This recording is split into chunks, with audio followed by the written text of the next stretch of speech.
All right, so all the students have been sorted into houses. Ron and Harry have both been put in Gryffindor. Let's continue. Professor McGonagall rolled up her scroll and took the sorting hat away. Harry looked down at his empty gold plate. He had only just realized how hungry he was. The pumpkin pasties seemed so long ago. Albus Dumbledore had got to his feet. He was beaming at the students, his arms opened wide, as if nothing could have pleased him more than to see them all there. "Welcome," he said. "Welcome to a new year at Hogwarts. Before we begin our banquet, I would like to say a few words. And here they are. Nitwit, blubber, oddment, tweak. Thank you." He sat back down. Everybody clapped and cheered. Harry didn't know whether to laugh or not. "Is he, a bit mad?" he asked Percy uncertainly. "Mad?" said Percy airily. "He's a genius, the best wizard in the world. But he is a bit mad, yes. Potatoes, Harry?" Harry's mouth fell open. The dishes in front of him were now piled with food. He had never seen so many things he liked to eat on one table. Roast beef, roast chicken, pork chops, lamb chops, sausages, bacon, and steak, boiled potato, roast potatoes, chips, Yorkshire pudding, peas, carrots, gravy, ketchup, and for some strange reason, mint humbugs. The Dursleys had never exactly starved Harry, but he never had been allowed to eat as much as he would like.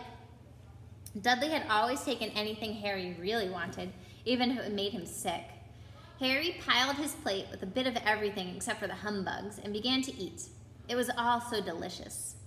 "That does look good," said the ghost in the rough sadly, watching Harry as he cut up a steak. "Can't you?" "Oh, I haven't eaten for nearly 500 years, said the ghost.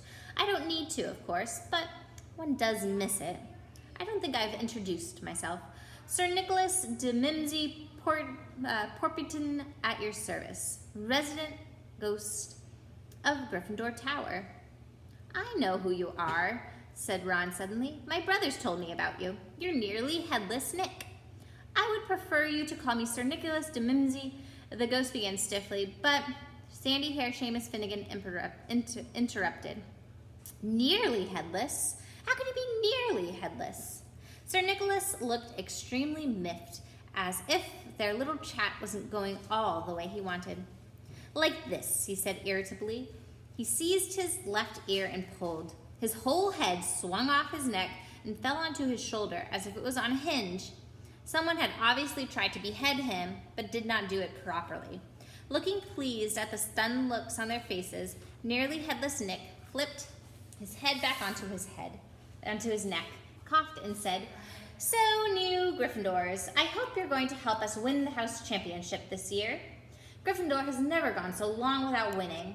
Slytherin have got the cup 6 years in a row. The bloody Baron's becoming almost unbearable, and he's the Slytherin ghost." Harry looked over at the Slytherin table and saw a horrible ghost sitting there, with blank stares, a gaunt face, and robes stained with silver blood. He was sitting right next to Malfoy, who, Harry was pleased to see, didn't look pleased with the seating arrangements. "How did he get covered in blood?" asked Seamus with great interest. "I've never asked," said nearly headless Nick. When everybody had eaten as much as they could, the remains of food faded from the plates, leaving the sparkly clean as before. A moment later, the puddings appeared. Blocks of ice cream in every flavor you could think of, apple pies, treacle tarts, chocolate eclairs, and jam donuts, trifle, strawberries, jelly, rice pudding. As Harry helped himself to a treacle tart, the talk turned to their families. "I'm a half and half," said Seamus. Me dad's a muggle. Mam didn't tell him till she was a witch until after they were married. Bit of a nasty shock for him." The others laughed. "What about you, Neville?" "Well, my gran brought me up as if, and she's a witch," said Neville. "But the family thought was a muggle for ages. My great-uncle Algie kept trying to catch me off my guard and force some magic out of me. He pushed me off the edge of Blackpool Pier once. I was nearly drowned, but nothing happened until I was 8. Great-uncle Algie came round for a tea, and he was hanging me out of an upstairs window by my ankles when my great-auntie Enid offered him a meringue, and he accidentally let go. But I bounced. I bounced all the way down to the garden and to the road. They were all so pleased. Gran was crying. She was so happy. And you should have seen their faces when I got here. They thought I might be not magic enough to come. You see? Great Uncle Algie was so pleased he bought me a toad. On Harry's other side, Percy Weasley and Hermione were talking about lessons. Oh, I do hope they start right away. There's just so much to learn. I'm particularly interested in transfiguration. You know, turning something into something else, of course. It's supposed to be very difficult. Oh, you'll be starting small, just matches into needles, that sort of thing. Harry was starting to feel warm and sleepy, looking up at the high table. Hagrid was drinking deeply from his goblet. Professor McGonagall was talking to Professor Dumbledore. And there's the picture of the near the head of the snake. Professor Quirrell, in his absurd turban, was talking to a teacher with greasy black hair, a hooked nose, and sallow skin. It happened so suddenly.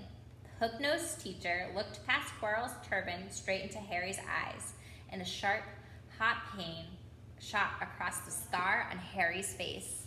Oh no.